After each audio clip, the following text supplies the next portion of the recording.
All right, looks like we're live. What's going on, everybody? All right. Give everybody a second and we'll do some fun housekeeping stuff, or as we call it here, Cardinal Nest keeping, because where I'm at here at the Nest. All right. Got Kat. Hey, Emily, what's going on? This is our highest registered program we have ever had. So, John, everybody's here to see you. And we have done a number of webinars over the years, and this is the highest register. So clearly everybody's got some SEO gripes they want to know about. So this will be fun. Well, welcome, everybody. I've got, hey, Julie. Hey, Kat. Hey, Becca. What's going on? All right, so head over to the chat, guys. You'll notice over there on the right, you got a chat meter. I don't know, chat meters. I think that's a listing service or something. I don't know. I'm getting my SEO confused. But ask any questions you want in there. Hey, Anita. And we'll make sure to answer them as we go through. So as you guys know, you've registered for a live SEO audit. We picked 3. We're going to go through 3, 1 for technical, 1 for on-site SEO, 1 for link building. But that does not mean that we will exclude your questions. I want to go through your questions as we go through it. And I will say this, I've seen the audits, and the things that John points out apply to every site, just about every site we've ever audited when prospective clients come to us. So everything we'll go through, even though there are 3 specific instances of high-performance healthcare groups that we're going to go through, these suggestions can apply to everyone. So stay tuned, stay engaged, ask questions in here. I will butt into whatever John's saying and ask your question if I feel like it's relevant. In fact, let's get things going. First person to ask a question in there, we're going to send a $100 Amazon gift card to. I've got Kat in here, and she'll send an Amazon gift card. I'm going to keep a lookout for that. Polls. I've got a poll open. Have you conducted an SEO audit before? I'd love for you guys to go over to the polls.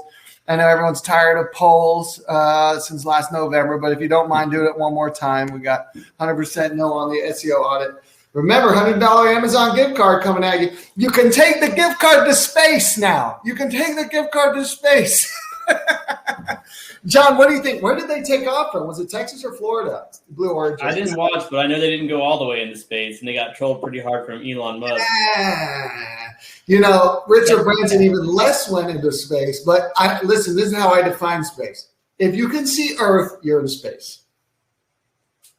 I mean, they can see Earth. You can see the sphere of Earth. So we'll qualify that as space. All right, guys, we're going to have a lot of fun. Nobody wants a $100 gift card from Jeff Bezos himself. Okay, go ask some questions over there in the chat. I'm keeping an eye on it. SEO-related questions. Yeah, it has to be SEO. Really. It can't be asking me my middle name or anything like that. For that. All right, we're all good to go, guys, so we're not going to waste any more time. Matt, my man Matt. Okay, our low-quality backlinks are a huge concern for SEO. Should they be disavowed? I'm going through that right now for the Cardinal site. What do you think, John? I'm going to give the classic SEO answer. It depends. Oh. And what is it? Are they linking schemes, or are they just small local sites? Did some link tool just tell you that they were low quality? It depends. If they're just like a local directory, I wouldn't disavow them. Google's gotten pretty good at knowing what's spam and what's not. But if it's truly like a spam private blog network or a linking scheme, yeah, maybe. Okay. And also depends on the ratio of how many links you have total. If you have like 100 bad links, but you have 100,000 total links, it probably won't make a difference. Yeah.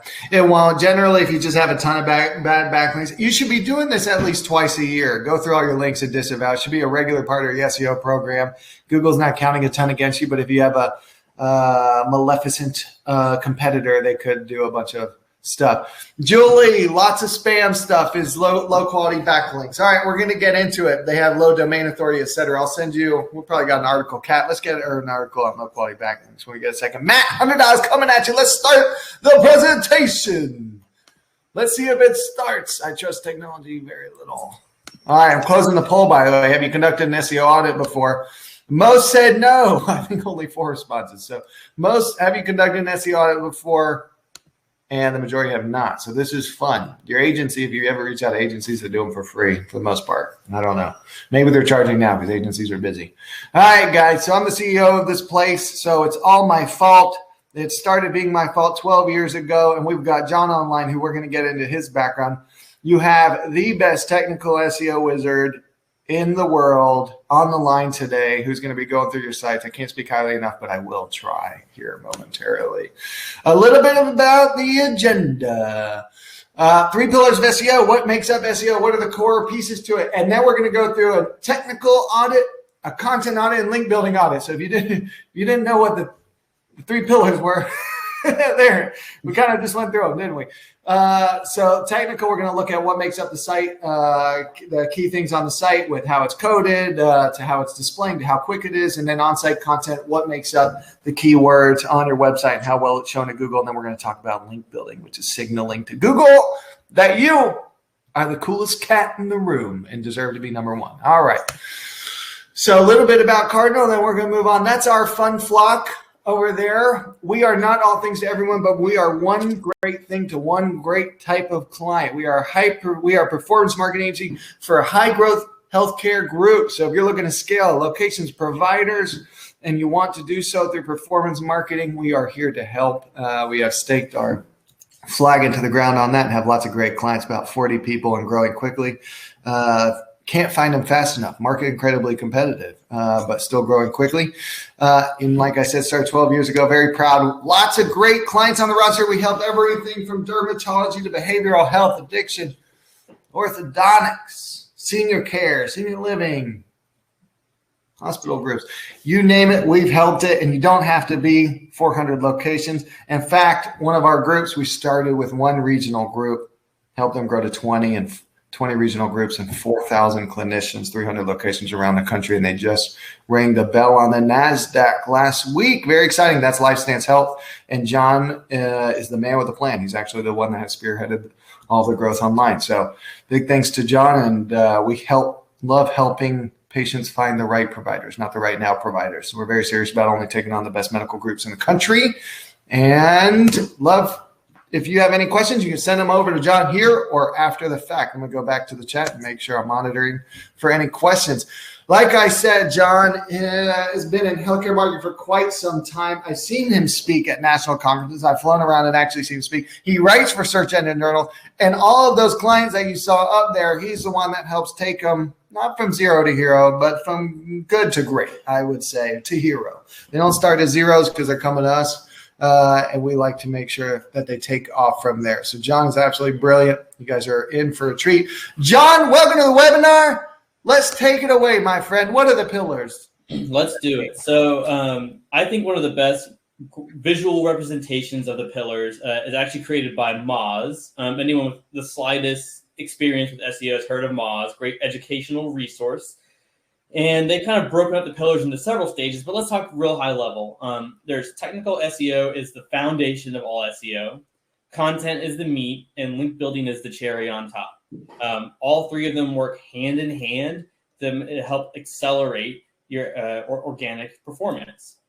However, some people say, okay, what ranking factors matter more than others? And in reality, when it comes to the pillars, it's kind of a chicken and egg paradox because not one factor is more important than the other. When we're actually looking at this, they all work together, and you're going to crumble if you don't have all three. So let's talk about it in depth for a minute. Technical SEO is what allows a search engine to discover your content, find the relationship between content, and basically be able to crawl and render and index your web pages. So without technical SEO, your content and link building efforts are for nothing. Now, content is pretty straightforward. Without content, Google doesn't know what they're ranking for.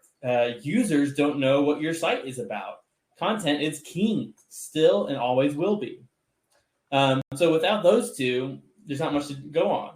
But link building is still a big player. They say content is king, but link building's queen, because link building is what tells search engines that you're worth going to. It provides authority. If you've ever heard of E, expertise, authority, and trust, that's all coming from link building. So it shows how popular and trustworthy you are, and it drives referral traffic and brand awareness. So all three play a vital role with each other and should be done at the same time.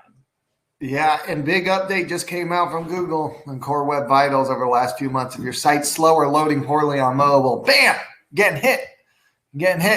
And you probably already noticed it. Not fun. All right, let me minimize this again. Yeah.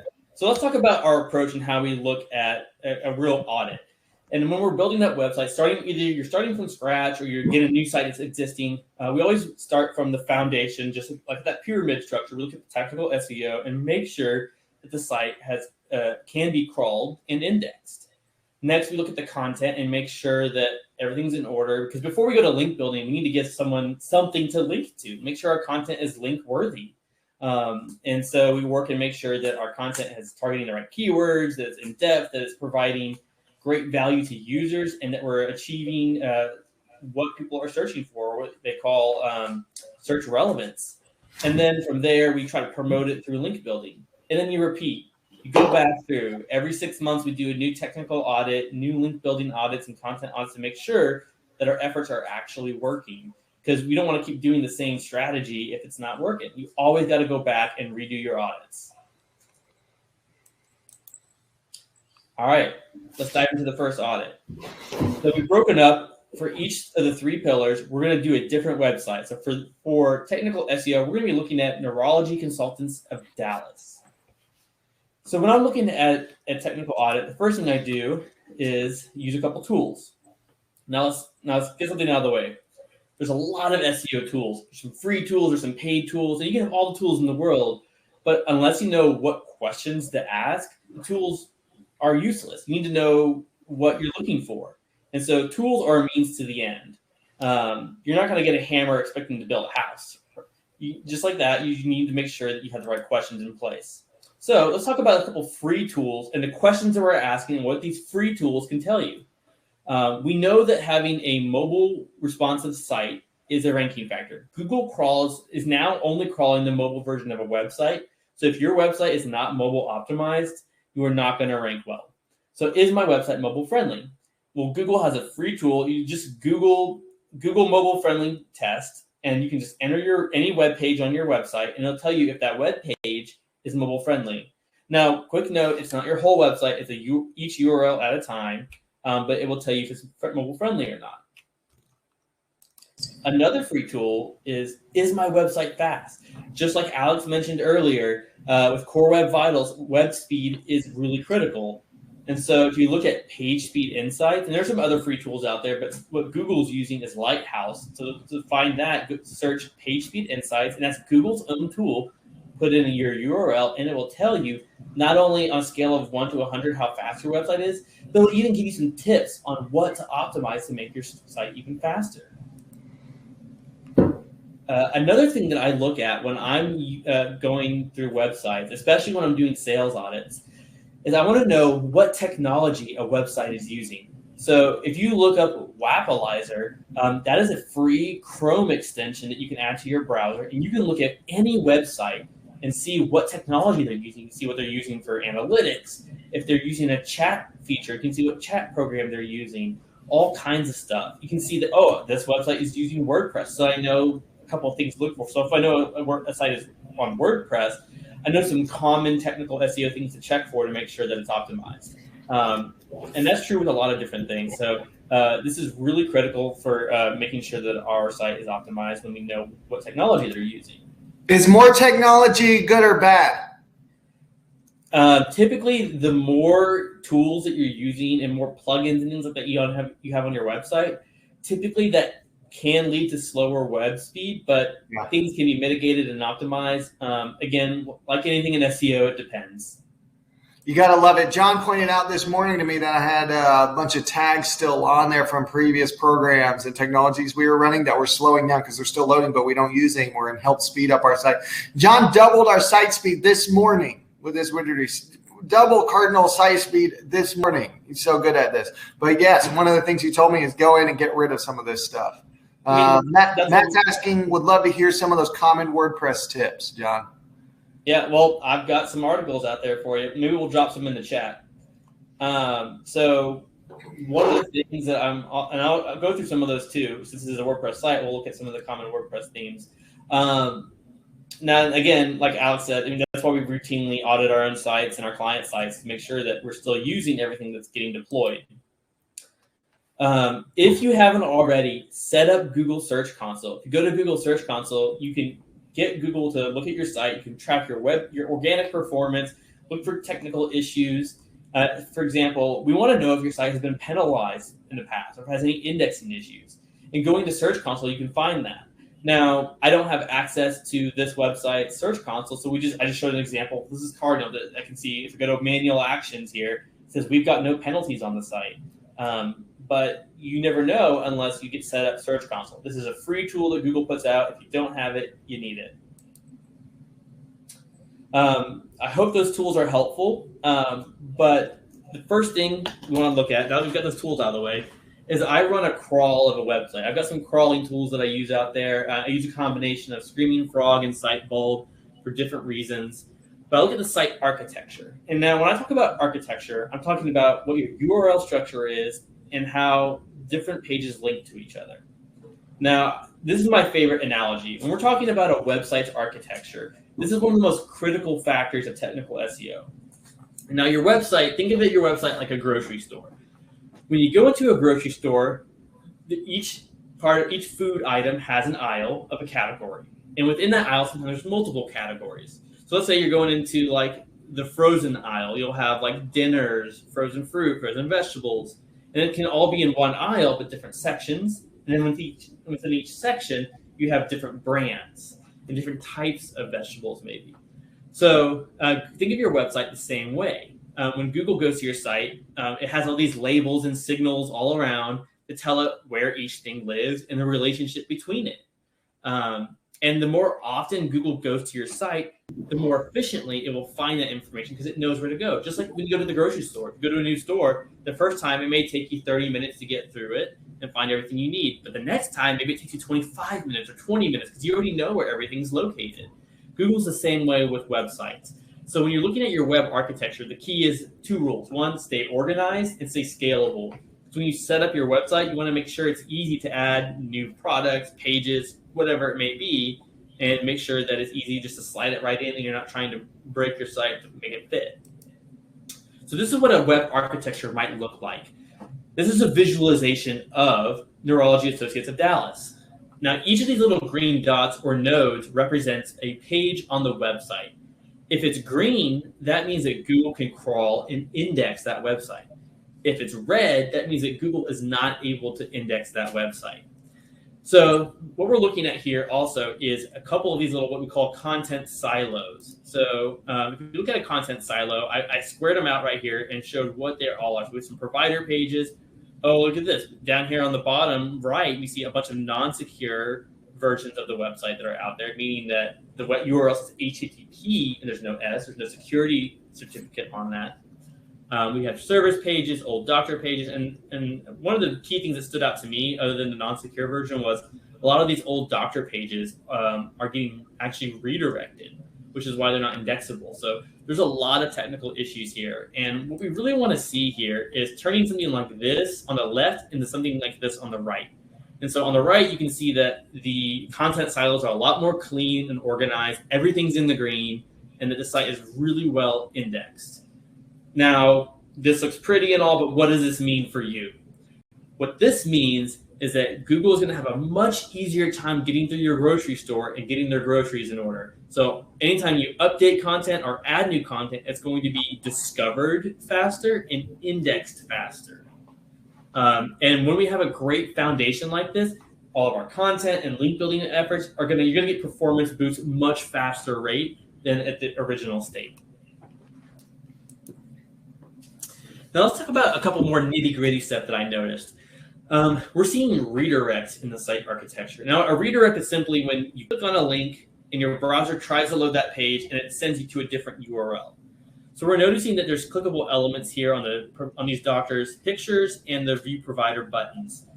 And why this is bad for SEO is because when you redirect, you're not only creating a longer load time, but you're also sending mixed signals to Google about what pages are important, and you're messing with your internal page rank.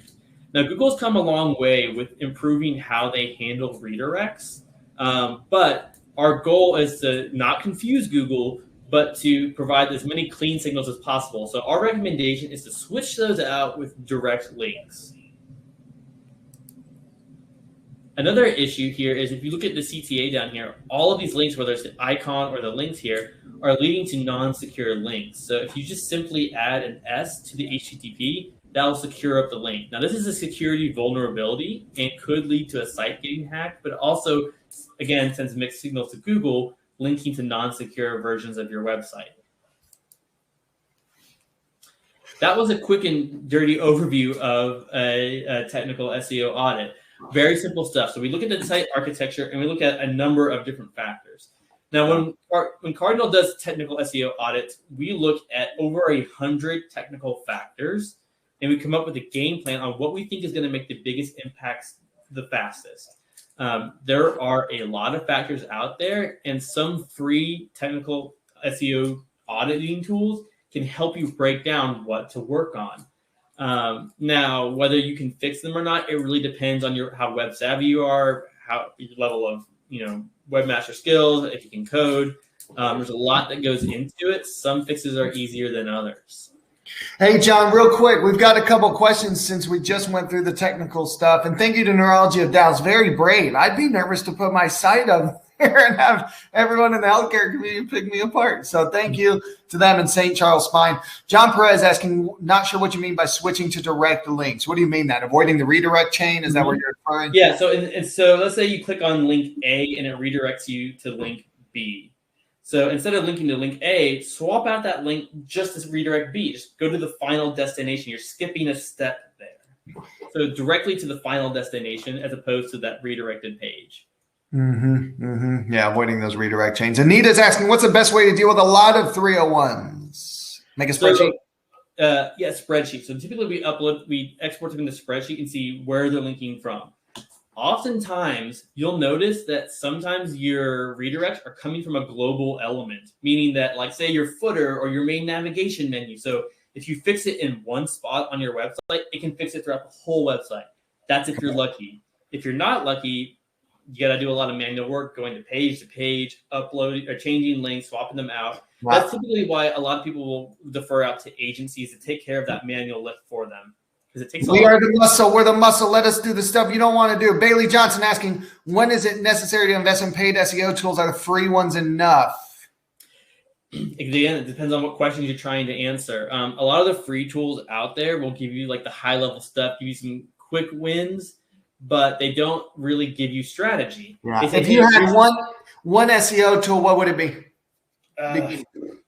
Depends what you're trying to do. Oh my God! Just give me an answer. It's like talking. I know. There's no easy answers here, but if you're looking for your all-in-one suite of tools, SEMrush is a good one because you can do your audits, your link research, your competitor research, your keyword research. If you had money for one tool, SEMrush.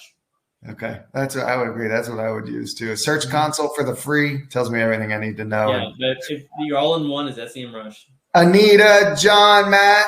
Matt, no, this one. John, Anita, Bailey, we're sending out $100 gift cards to Amazon. Take them to space. All right, thanks for asking questions. Okay, let's get to St. Charles. All right, we're going to look at some content and on-page opportunities for this website. So let's take a look at, when I'm looking at content, I want to see how many keywords you're ranking for, the variety of keywords you're ranking for, and how high you're ranking. So we're looking at this top chart here at the top of this page where it says organic keyword trends. And this is something you can actually find in SEMrush.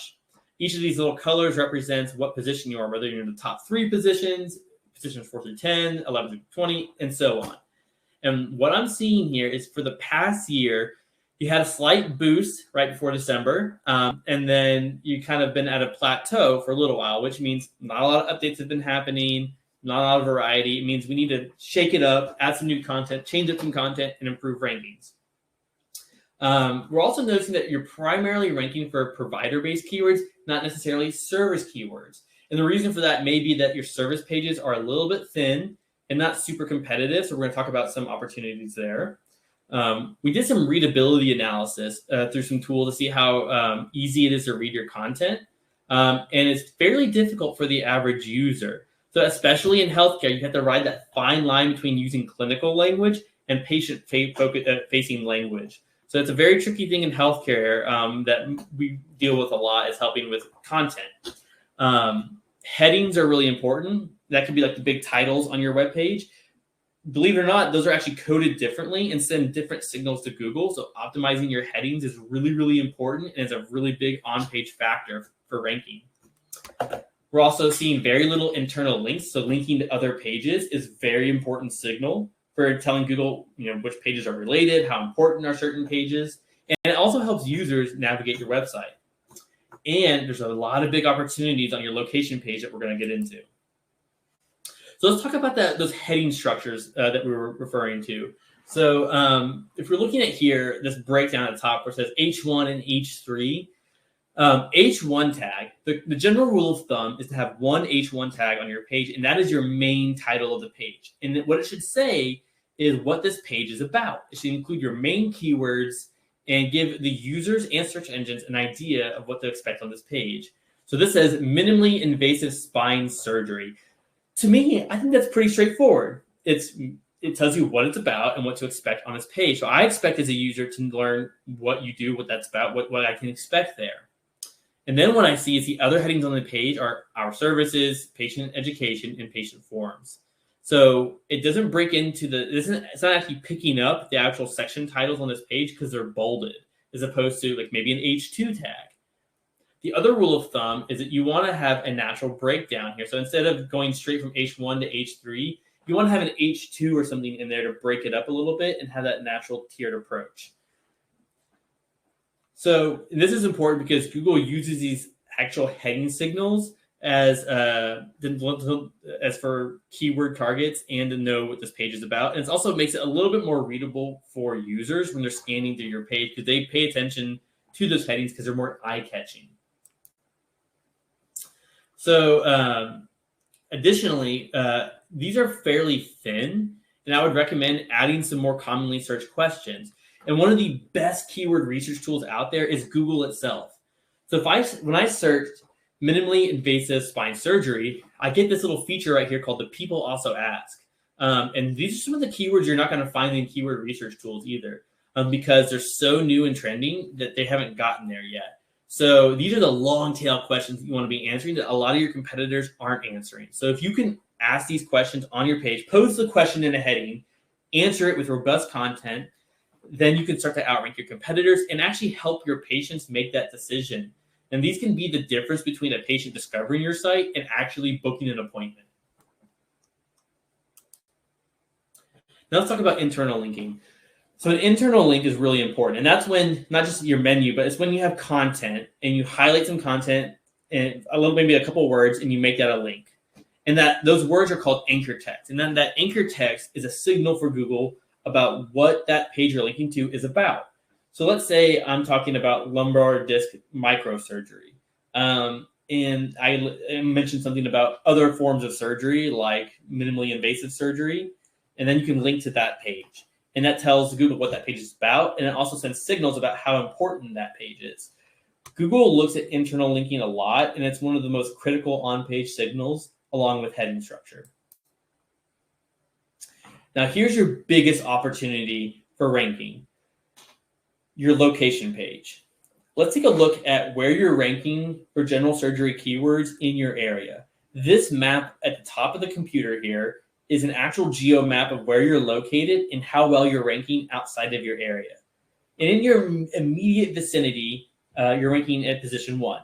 And that's because of your location page. It tells Google exactly where you're at. It also depends on how well your citations are optimized. But due to the lacking keywords and optimization of your service areas, we're not seeing you rank very well outside of your area. And everyone knows that for surgery, people will travel a fair distance for the right surgeon. So let's talk about some opportunities that we can take from this page. Right now, your heading is proudly serving Thousand Oaks, California. Now, as a search engine, my question would be, what are you serving?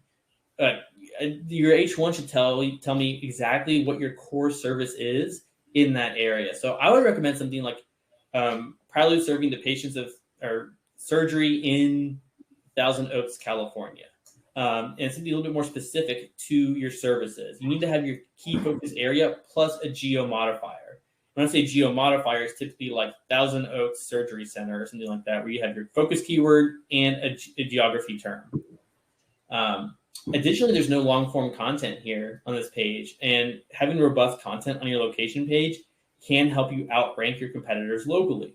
So some content ideas could be about the types of services that you offer in that area. Briefly, you don't need to repeat your service pages, but just briefly cover the services you offer. Maybe some testimonials on your page. You can even include images of your facility, because images on your location page can dramatically improve your conversion rates. If people can go and see, I'm going to get surgery and it's pretty invasive, I want to know that I'm going to a state-of-the-art surgery center. If you can show pictures of your center and it looks really clean, really great professional photography, that can make the difference in conversion rates. John, what tool did you use to do that mapping thing? This is a tool called Local Falcon. And what it does is it connects to Google My Business accounts and sees how well they rank. It can also tell you some of your top ranking average competitors. That's pretty cool. Our clients love that. I know you use some of it. Christina Doe asking, should you just answer the questions that show up in your Google search in your content, or would it hurt you to use one of those questions in your content because I guess of duplication and stuff? What do you think? So I would want to make sure that those questions are answered in a variety of ways. Sometimes those questions, it may not make sense on the service page, but it may make more sense because if it's a really deep question and has a lot of complex answers, it may make sense to use it as a blog and answer it more in depth there. It depends on what you think it is. So what about FAQ schema? What about putting it? It's not showing up anymore, is it? It is some, but having an FAQ, I like to include, especially on my service and conditions treated pages, an FAQ section at the bottom. And Alex alluded to something called FAQ schema, which is a kind of accordion style feature that can show up in search results. FAQs are really great for those specific ones. And I do look at the people also ask for those FAQ ideas. Yeah, that's a good question. It gives you, I don't think it's either or. I think I'd create a blog article all around it, but then I'd probably weave it into on-page content to answer. And then you can just internal link to that blog. Yeah. Christina, question of the day, $100 Amazon coming. Well, I want to answer that question a little bit further. Okay. So I will say one tool that's better at keyword research than Google is your actual patients. If you're the provider, talk to whoever's answering the phone, booking appointments, find out what the difference is between someone booking an appointment and not. A big one in healthcare is insurance. So, and maybe your location page has a section about the insurances that you accept, and that can improve the quality of your leads coming in, so that you're reducing your phone calls, but improving the amount of phone calls you get to the actual win rate. So find out what your patient's holdups are. Maybe it's a complex purchase decision or acquisition decision. Find out what their key barriers to entry are and try to answer that on your website and make that question and answer easily found. Very good. Very good. Something else came to mind. If you have call tracking from your paid search campaigns, listen to how people are taking the calls and the big questions, and like before they hang up, what pissed them off, and that'll give you stuff to answer on the website. Guys, I just posted tips for creating location pages for your multi-location medical groups. So check it out in the chat if you want to. Don't read it now, though. We got to listen to John, but read it after. Right on. So let's talk about link building. This is one of the toughest and one of the most competitive areas of SEO. The reason for that is it's pretty much there's a lot of data involved. It's a lot of finesse. It's relationship building, and sometimes it's a quantity game where we're trying to reach out to a lot of people. So let's talk about what link building is real briefly. And link building is a process of getting another website to link to your website.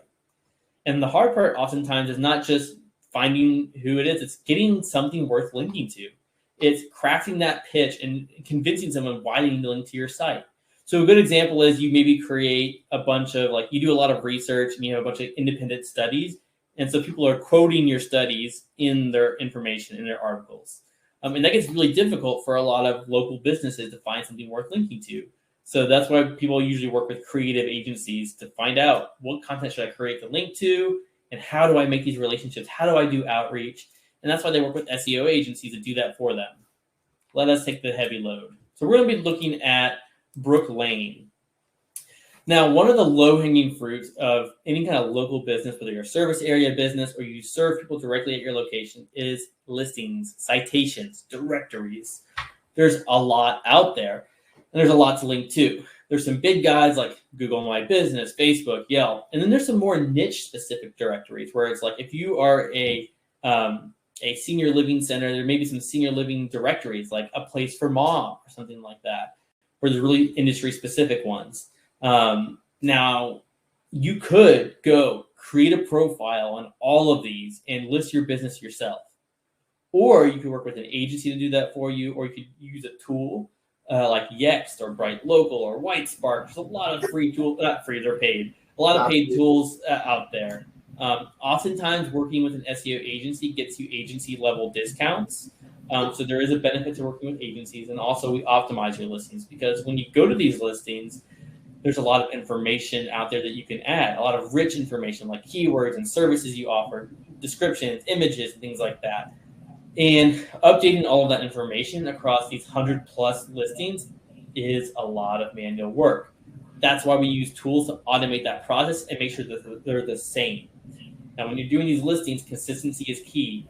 Google does crawl these directories looking for consistency in your name, address, and phone, and your website. When it sees that it's consistent amongst all these, it has more trust that you're a legitimate business, that you're actually open and active, and are more likely to rank you higher. Now, this is considered a local SEO strategy, but I did include it in link building because these are technically links to your website, and it does represent your business online. So it is something worth considering. And if you haven't explored something like this, I highly recommend doing a listing audit scan. John, Becca Evans asking, should I create GMB listing for each location and each provider? We know for each location, yes. Each provider? What do you think? Here's the tricky question. You're going to get a lot of different answers. I'm going to give you my take on this and specifically why. So oftentimes you'll have a provider that operates at different locations, and that does sometimes get tricky. So if you have a provider that works at a lot of different locations, or maybe they're a well-known provider, sure, you can create both. Google does allow for provider and location listings. However, when you start looking at review generation, so one of the strategies for local SEO is getting reviews. Everyone knows that when you're looking for somewhere to, even if it's just a restaurant, you're going to look at reviews on Google and other places. And so a strategy that we do with a lot of businesses is review generation. So someone comes and they're a patient and they just had an appointment, and you may email them the next day, say, hey, can you give us a review to tell everyone about how great your appointment was? And reviews matter. So are you going to send them to the location page or the provider page? And so that means you're competing with yourself for reviews. Instead of getting a bunch of reviews to your one location and ranking really high for that location, it's going to be spread out and cannibalized amongst your different listings. So I typically don't recommend provider listings for that reason. And plus, you're kind of spamming the map pack with multiple listings for the same place. I think it opens up a can of worms, and it's not the best strategy. And it's also, to manage that, is more costly, much more cost effective and strategy effective to just focus on locations. So let's dive into an actual listing audit. So for Brook Lane, I took one location and did a quick listing scan. And I noticed that a couple of things that we're looking for is we're trying to see consistency. Like I mentioned before, consistency is key. So we're looking here on the right, you see what the correct name, address, and phone should be, and some examples of different listings that have the wrong name but the same phone and address, or the wrong phone number, wrong address, and what that can look like. And a lot of different tools out there can do a free scan for you. You can look at SEMrush, you can look at Moz, you can look at Yext. A lot of them offer free listing scans that you can go and look up your website information, see how accurate it is. Just make sure to Google online free citation directory scan, and something like that will come up. Look for Bright Local, Whitespark, Yext, Moz. They all offer free tools for that. So another thing to look at is your niche specific directory. So make sure it's consistent on there as well. Because a lot of these tools, if you tell them you're specific, like say you're a surgeon or you're a dentist, they can help tap into some of these more specific niche directories, like health grades, for example.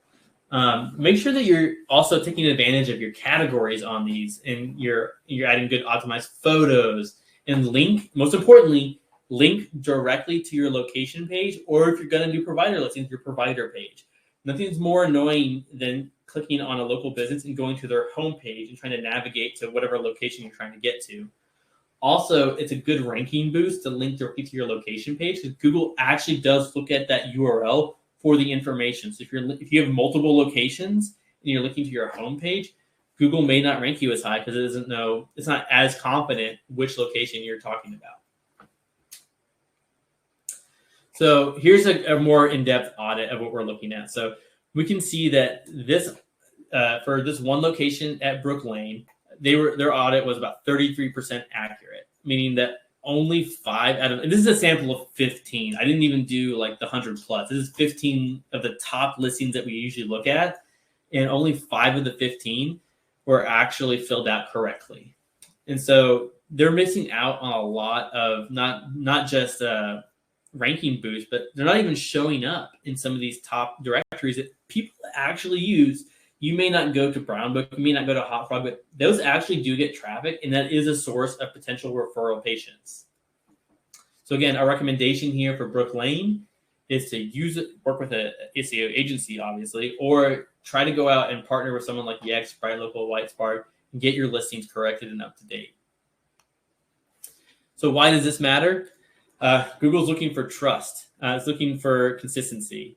And it's looking to make sure that your website is legitimate.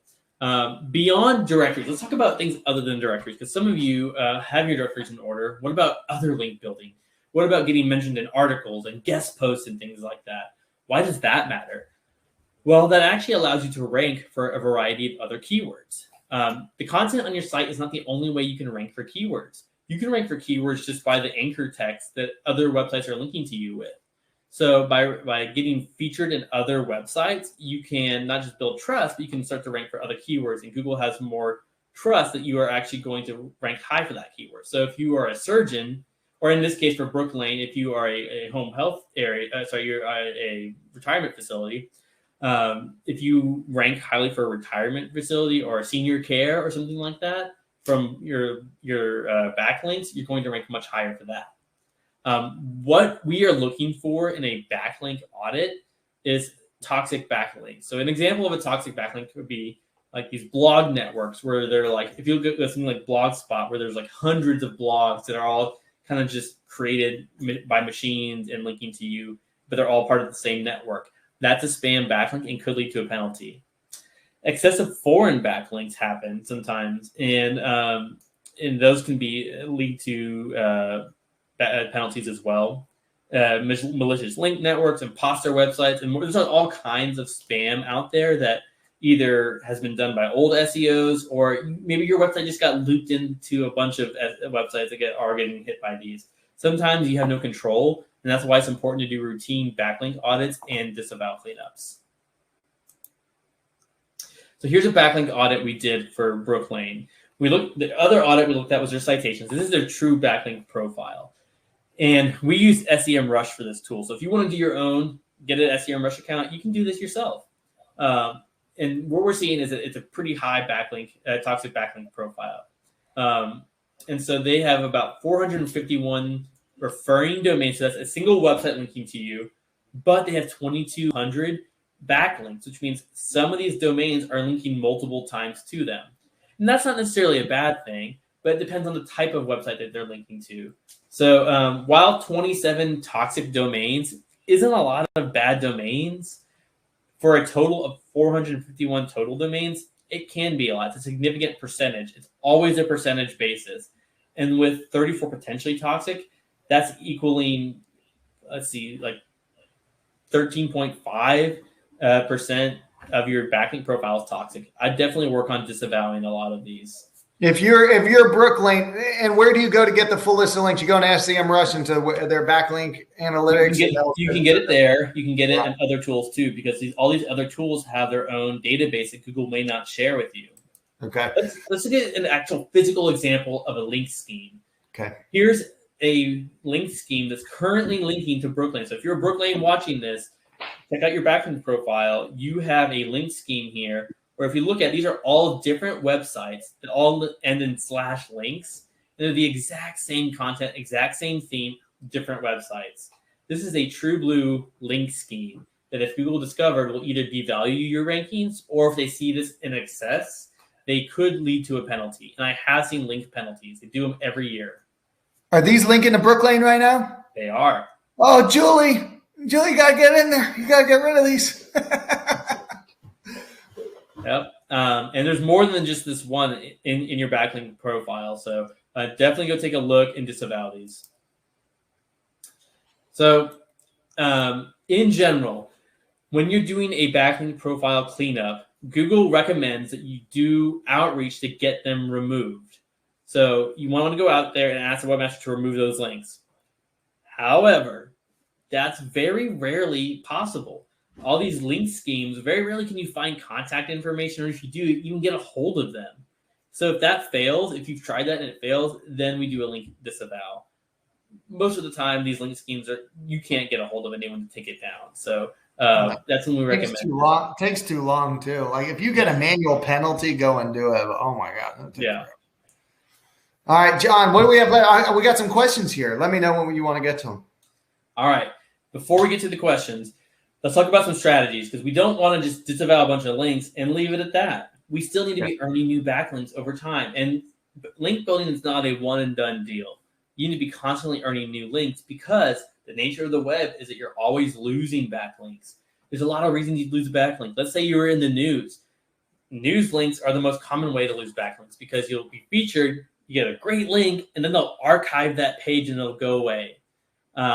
Sometimes it's PR. Sometimes there's just all kinds of links. Maybe it gets updated. Maybe that page gets deleted on accident. You lose links all the time naturally. So you always have to be out earning new links. So here are some quick tips on how to earn some new backlinks. The number one thing is create content worth linking to. Sometimes you get discovered. When you do active link building, you get what's called the snowball effect, where you start to get your name out there. People discover you naturally and link to you naturally because you've gotten your name out there. Another thing that we start with is analyzing your competitors' backlinks. Find out how they're getting links. Maybe it's something that you could do too or do better. Maybe you can even get someone to replace their link with your link. Find out where your audience is visiting the web. Where are they spending their time? Are they going to forums? Are they going to specific websites? Maybe there's an industry publication that they're spending their time that you could get a guest post on.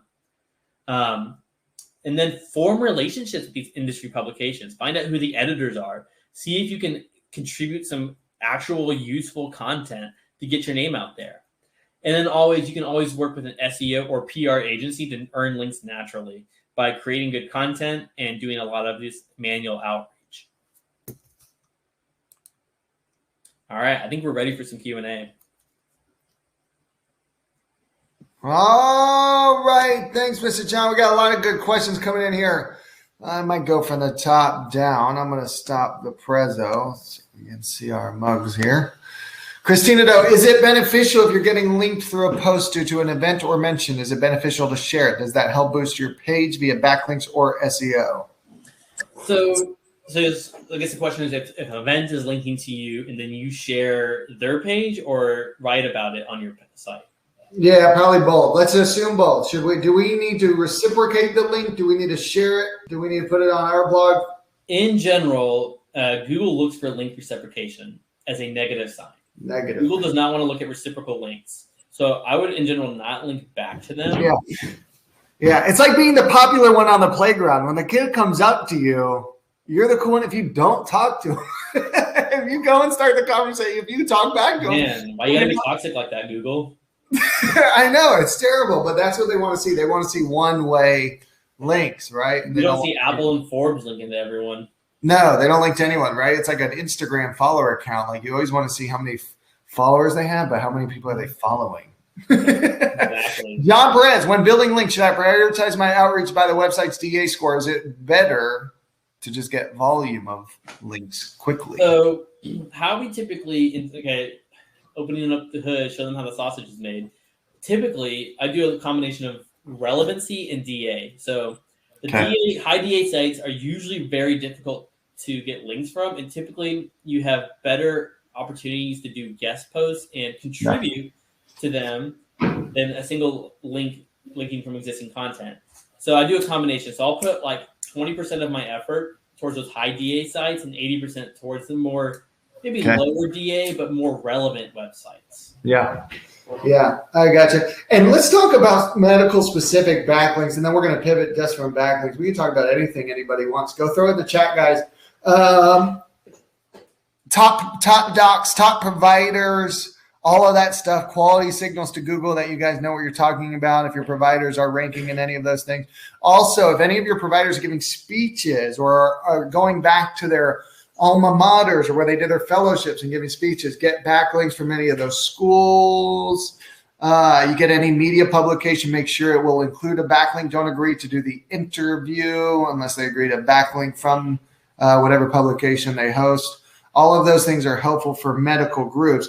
Generally, getting your providers to be active in their community, meeting and greets, going and visiting, or you're having your liaison making connections, what can all help with backlinks. Like, let's say you're an orthopedic surgery group, right? You're getting lots of referrals, or you used to get lots of referrals from PCPs. Now that people just go online, but your liaisons have created a lot of connections there. Go to that PCP, say, hey, can we provide content that would be helpful to your PCP patients on your blog about how to protect their back? They'll say yes. They'll say, great. We just want a backlink from your blog. If your providers are featured in any clinical research or have written anything, published anything, get those links. Those are highly valuable links. I loved your tips on location pages too. That's most often where the biggest bang for the buck, guys, because everyone, when they go searching, let's talk about location pages for a minute, and then I'm going to hit some more questions.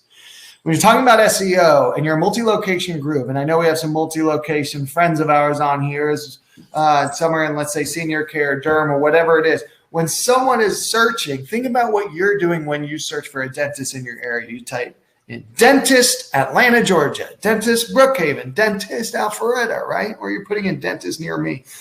Google is showing those location pages. Those are what ranks. So when those rank, those are the ones that drive the leads. If you have to focus on anything, and I think coming out of here, some people are going to have a question. Shoot, if I had to do one thing, what do I do in SEO? Location page optimization, guys. That's what people are searching for on Google. If you do nothing else, no backlinks, no citation, nothing, make sure your locations have tons of content.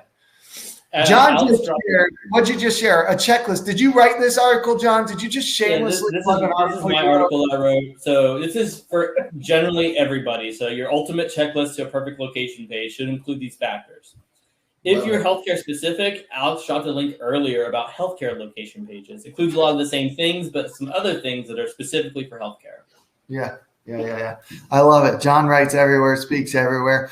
You guys got him for another 7 minutes. Keep them coming. John asking another John Squared. John 2.0. Who's 1.0?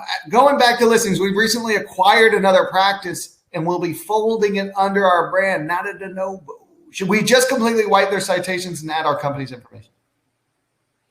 So keep whatever they have existing and try to, swap out the URL to the new page.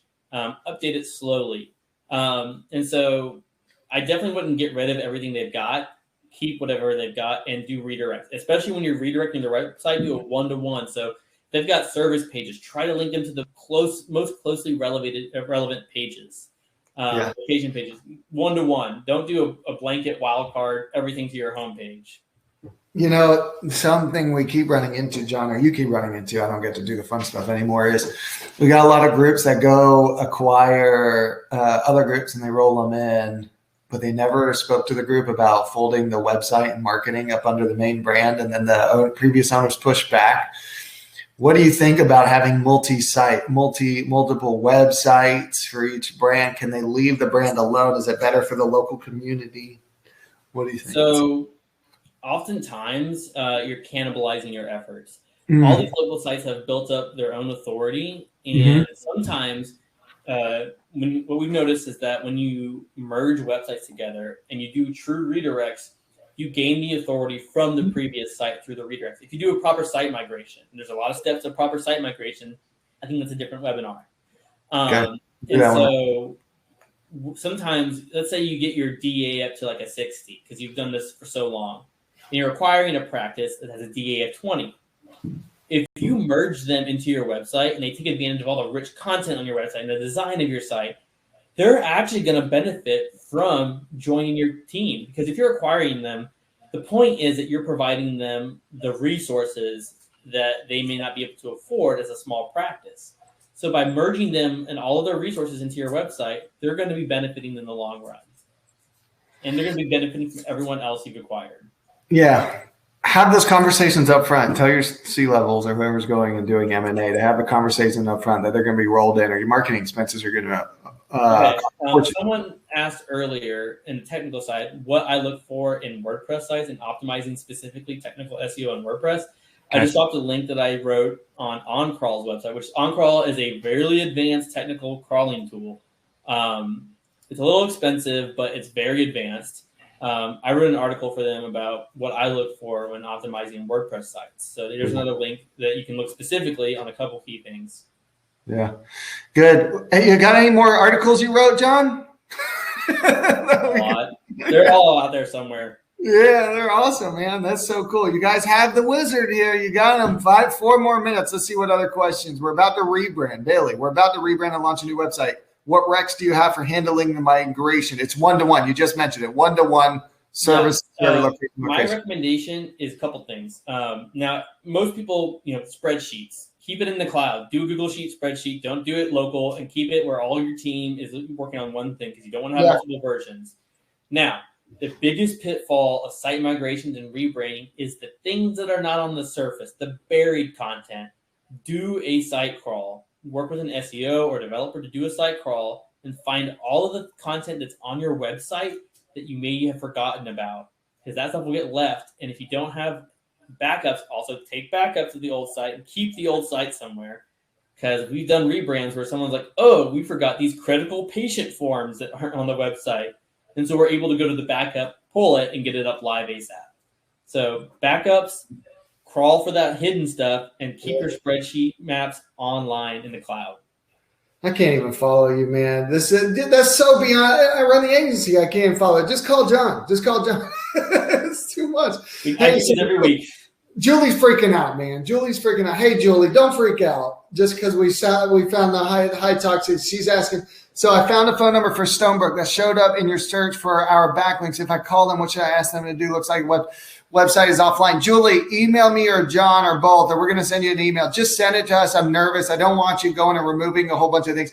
You don't want to start removing or disavowing until you've looked at the whole portfolio, and then you got to go through every single link. If it's not necessarily one of the toxic ones, it's better to not waste your energy, and we just focus on disavowing the other ones and stuff like that. So always with SEO, guys, very slow to the trigger. Always take a patient approach, which is hard to do because you want rankings or you got hit by Google. Patient. You need to know what works. You need to take it slow and see if the algorithm. So Julie, just send me a note. All right, everybody, we're wrapping up here. Okay, but it's not your last time to talk to us. I think the emails come from my email somehow. It's wizardry from email marketing. We're going to be sending out the recording. We're going to be sending out all these articles, probably plus a few more that could help all of you. And you have my email. John, what are you, JM at Cardinal Digital Marketing, or are you John J. JM. JM, right? Okay, I'm AM. There's nothing that I can probably answer for you. Go to John, JM at Cardinal Digital Marketing. You'll go straight to the source there, and he can answer anything else you want. Thanks, everybody. This was fun. I'm going to hustle to the airport now to catch my first flight in 18 months, taking Delta, which is bad timing. Well, unlucky with their brand, Delta variant, Delta, unlucky with the brand name there for them. Same thing with Corona. Hopefully they pull through. All right, guys. Thank you all for joining. John, you killed it, man. Thank you for providing all the insights. We owe you a big one. And if any of you that were listening, thanks for bearing with us, and send us any questions after the fact. Everybody have a safe, healthy, and fun day. Let's go get more patients connected with y'all's great providers. Have a good one. See ya.